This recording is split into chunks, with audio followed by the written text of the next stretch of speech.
সারা দুনিয়ায় তো ছড়াই গেছিল, মরেই গেছিলাম।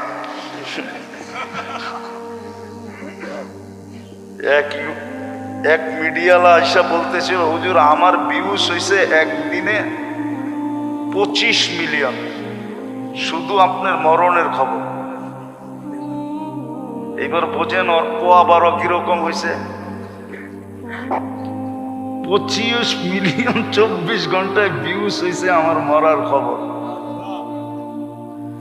দোয়া করেন আল্লাহ হায়াত দেখ, আজ যাক আর কাল যাক, ঠিক না? যদিও আমার মৌতের কথা খুব প্রচার হয়েছে, কিন্তু মিথ্যা, ঠিক ঠিক না? কিন্তু একদিন তো সত্য হবে, না হবে না? জান তো একদিন যাবেই, কিন্তু জান চলে যেতে পারে। কথা বলতে মনে চায়, এই জন্য একটু বলতেছি, কষ্ট হোক আর যাই হোক। আচ্ছা, আরেকটা কথা মনে উঠলো, অনেক সময় আমাদের সমাজে দেখা যায় যে ইমাম বুখারী রহমতুল্লাহ আলাইকে এত উপরে উঠায় যে অন্য অন্য ইমামদেরকে পায়ের নিচে নিয়ে যায়। কি মনে হয় বুঝাইতে পারলাম না? ইমাম বুখারীকে এত উপরে উঠায় অন্য অন্য ইমামদেরকে পায়ের নিচে নিয়ে যায়। অথচ একটাই দেখাই, আবু হানিফা রহমতুল্লাহ আলাইহির জন্ম 80 হিজরিতে। কত? ওনার ইন্তেকাল 150 হিজরিতে। আর 150 হিজরি পর্যন্ত সাহাবাদের দৌড়, ঠিক আছে? আরো 44 বছর যোগ করেন, কত হবে? 194 হিজরিতে ইমাম বুখারী রহমতুল্লাহ আলাইহির জন্ম। আবু হানিফা রহমতুল্লাহ আলাইহির মৌতেরও 44 বছর পরে জন্ম। কার? ইমাম বুখারী রহমতুল্লাহ আলাইহি। যে 44 বছর আগে মারা গেছে, ইমাম তিরমিজি রহমতুল্লাহ আলাইহির কথা মতো, যে আমার চেয়ে যে বয়সে একদিন বড়, সে আমার চেয়ে বেশি কয়েকশো গুণ বেশি মঙ্গল রাখে।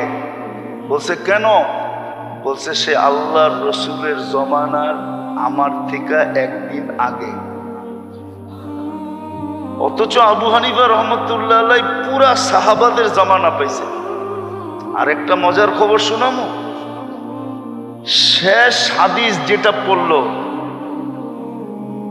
আশকাব, যেটা আশকাব, কি রাবির নাম কি? আহমদ ইবনে আশকাব। ইনি আবু হানিফা রহমতুল্লাহ আলাইহির ছাত্র, ইনি কুফি। ইনি কি? ইমাম বুখারী রহমতুল্লাহ আলাইহির শেষ হাদিসও আনছেন আবু হানিফা রহমতুল্লাহ আলাইহির ছাত্রের থেকে।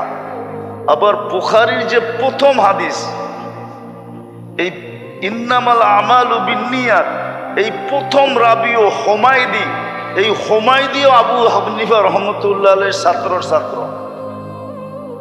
আমি আসমাউর রিজালের উপরে তকরির করতে চাইতেছি না, না এখন মহলই নাই, ছেলেদের ভিতরে এতটুকু যোগ্যতাই নাই। এই হুমায়দিও আবু হানিফা রহমতুল্লাহ আলাইহির ছাত্রের ছাত্র। আবু হানিফা রহমতুল্লাহ আলাইহির দাদা ওস্তাদ। যারা বলে যে ইমাম বুখারী রহমতুল্লাহ আলাইহি আবু হানিফার উপরে আঙ্গুল উঠাইছেন, আবু হানিফা রহমতুল্লাহ আলাইহি আমাদের মতো বেয়াদব ছিলেন না। উনি যদি বেয়াদব হইতেন তাহলে আল্লাহ ওনাকে এত বড় মাকামে উঠাইতেন না। দাদা ওস্তাদের মর্যাদা ওনার কাছে ছিল। বিদায় যতটুকু বললাম, চলেন তৌহিদ আর আমল এটাকে আঁকড়ায় ধরে